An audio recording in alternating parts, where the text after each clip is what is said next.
안녕하세요 여러분, 치카부부입니다. 오늘의 주제는 뭔가요? 네, 오늘은 임산부의 구강관리 방법 이런 거에 대해서 한번 얘기해 볼 텐데요. 제가 이제 곧 출산을 앞두고 있잖아요. 네, 다음 주 출산인데 임산부로서 이제 네. 구강관리의 필요성을 좀 느꼈나요? 확실히 느꼈어요. 사실 옛날부터 임산부 우리가 사람마다 이렇게 중요한 구강관리 방법 이런 거를 되게 강조해 왔었는데 실제 제가 임신을 해보니까 그게 다 맞더라고요. 얼핏 알고만 있었던 그쵸, 거를 그쵸. 직접 경험하고 나니까 어떤 게 더 중요한지 어떤 걸 지켜야 되는지 이런 거를 알았기 때문에 그런 거에 대해서 한번 얘기를 해볼까요? 네, 그래서 오늘은 임산부의 구강 변화 그리고 임산부가 치과 치료 받는 방법 어떻게 치아 관리를 하면 좋을지 그런 거에 대해서 한번 알아보도록 하겠습니다.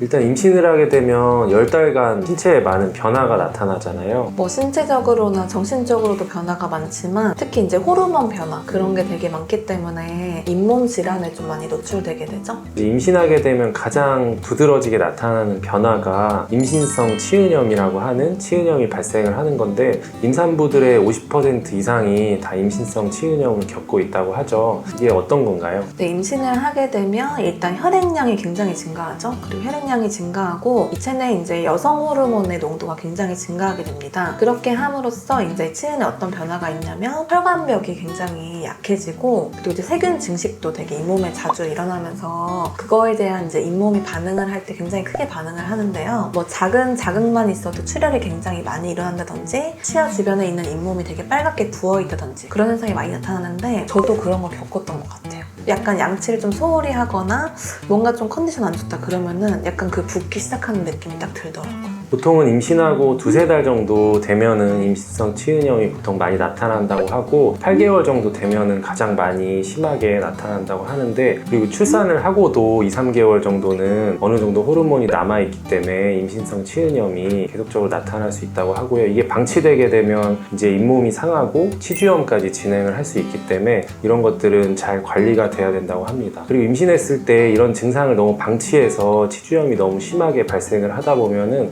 자궁 수축을 일으키기 때문에 드물게는 뭐 조산의 위험성도 있다고 합니다. 그리고 또 하나 나타날 수 있는 증상은 치아 부식인데요. 이런 건 어떨 때 나타나나요? 그 보통 이제 입덧을 하시잖아요. 사실 저는 입덧 없이 지나가긴 했거든요. 입덧 자주 하다 보면 이제 위산이 역류하면서 이제 구강내가 산소 환경으로 변하겠죠. 그쵸, 치아가 이제 산성 환경에 계속적으로 노출이 됨으로써 겉에 있는 범랑질 표면이 부식되면서 치아에 손상을 오게 되는 그런 현상이 네. 발생할 수 있다고 합니다. 그리고 또 이제 막 그 입덧을 해소하기 위해서 탄수화물 섭취가 또 늘어나고 이러면서 그 침식된 환경에서 또 이제 탄수화물 이렇게 되니까 충치까지 연결이 된다고 합니다. 또 하나 나타날 수 있는 증상이 구강 건조증인데요. 구강 건조증으로 인해서 구취도 발생할 수 있고 충치도 진행될 수 있고 그리고 잇몸의 염증도 진행될 수가 있습니다. 그렇다면 이제 치과 치료를 임산부가 받아야 될 텐데 언제 받는 것이 가장 좋은지 이거에 대해 말씀드리면 보통 임신 기간을 이제 1기에서 2기, 3기 이렇게 나눈다면 1기에는 이제 뭐 여러 가지 유산의 위험이라든지 많은 이제 조심해야 될 위험성이 있기 때문에 가능하면 치과 치료는 피해 주시는 것이 좋을 것 같고 임신 3기 때는 조산의 위험이 있을 수 있고 장기간 누워있기가 좀 힘들기 때문에 아무래도 급한 치료 아니면은 하지 않는 것이 좋고요. 가장 좋은 시기는 2기인데 보통 중기라고 표현을 하고 14주에서 뭐 27주 사이 뭐 이 정도면은 태아가 안정적으로 자라는 기간이기 때문에 일반적인 치과 치료는 문제없이 받을 수가 있습니다. 그렇기 때문에 임신 기간 내에 웬만한 치료는 다 가능은 하지만 가능하면 임신 2기 때 치료를 이제 받으시는 게 바람직합니다. 그리고 임산부는 이제 약물 쓰는 게 굉장히 좀 위험하잖아요. 어떻게 보면 뭐 항생제나 이런 것들 여러 가지 제약이 많기 때문에 구강내 수술, 사랑니 발치라든지 임플란트 그런 보철물 들어가는 수술에 있는 그런 수식은 웬만하면 임신 전에 하거나 출산을 하고 나서 시행하시는 것이 훨씬 안전할 것 같습니다. 보통 가장 문제시되는 게 임신했을 때 치아가 아파서 치료를 꼭 받아야 되는 경우인데 간단한 충치 치료 같은 거는 언제든지 받는 게 좋다고 볼 수 있고 신경치료나 치아 치료를 여러 번 받아야 되는 경우에는 가능하면 임신 중 분기나 아니면 출산 이후로 미루는 것이 좋지만 심하게 아프다면은 그 아픔을 없애기 위해서는 임신 때라도 적절한 치료는 받는 것이 좋기 때문에 꼭 치과 치료가 금기시된다 이런 건 아니고 적절한 마취와 여러 가지 치료들은 다 가능하다고 하니까 너무 걱정 안 하셔도 될 것 같습니다. 그 사랑니도 문제가 좀 되잖아요, 그렇죠? 그렇죠. 사랑니 신경 때문에 이런 거. 이제 그쵸. 통증이 심해서 간단한 처치만 받을 수 있다면은 그렇게 이제 넘어가는 게 좋지만 발치를 해서 그걸 해결해야 되는 경우에는 임신 중에라도 발치를 하는 경우도 있습니다. 그 또 이제 보니까 이제 국가에서 많이 지원이 되더라고요. 국민건강보험이 보험되는 진료를 봤을 때 본인 부담금이 있는데 임산부는 실제 치과 병원, 의원이 좀 이제 비율은 다르지만 병원에서는 한 20%만 이제 내거나 아니면 치과 의원 이런 동네 병원에서는 한 10% 정도의 원래는 본인 몇 부담금. 프로죠? 원래는 이제 치과 병원이 본인 부담금 한 40%라고 치면 임산부는 20%만 비용을 지불하시면 되고 치과 의원 같은 경우는 본인 부담금 원래 30%면 한 10% 정도의 비율만 내서 진료를 받을 수 있다고 하니까 놓치지 않으시면 좋을 것 같고 다니시는 산부인과 같은 데서 그 임산부 수첩을 받잖아요. 그런 걸로 이제 증빙하면 된다고 하니까 그거를 들고 오시면 좋을 것 같습니다. 일단은 임신을 준비하는 산모라면 임신이 되기 전에 아무래도 이제 치과에 먼저 가서 구강검진을 받고 가능하다면 스케일링까지 받는 게 바람직할 것 같습니다. 아니면 임신 준비 중이라면은 뭐 임신을 했을 수도 있기 때문에 가능하면 뭐 엑스레이를 안 찍고 뭐 스케일링만 받는다든지 그러한 준비는 하는 게 좋을 것 같습니다. 그렇죠. 가임기 여성들이 이제 임신 준비를 할 때 보통 뭐 엽산도 뭐 3개월 전부터 미리 챙겨 먹고 그런 건 되게 잘 하잖아요. 근데 그때 꼭 잊지 말고 이제 뭐 치과 검진도 꼭 받아서 스케일링도 받고 본인이 어떤 문제가 발생할 것인가 미리 안 다음에 필요하면 꼭 그때 치료를 받는 걸 추천드려요. 그리고 이제 임신 중에도 뭐 임신 2기 때는 적절한 이제 스케일링과 관리가 필요하지만 아무래도 이제 배가 점점 나오게 되면 치과 치료가 좀 힘들어질 수 있기 때문에 집에서 이제 홈케어를 하는 게 더 중요하다고 볼 수 있겠죠. 그렇죠. 그러니까 사실 똑같은 말이긴 한데 칫솔질 그리고 치실질 그런 게 제일 중요하잖아요. 그렇죠. 근데 일반인보다 더 이제 강조되는 거죠. 그렇죠, 그렇죠. 스케일링도 자주 받으러 가기 힘들기 때문에 치실을 정말 좀 생활화하는 게 좋을 것 같아요. 임산부용 요즘에 뭐 치약 칫솔 있잖아요. 그건 어떻게 생각하세요, 혹시? 다른가요?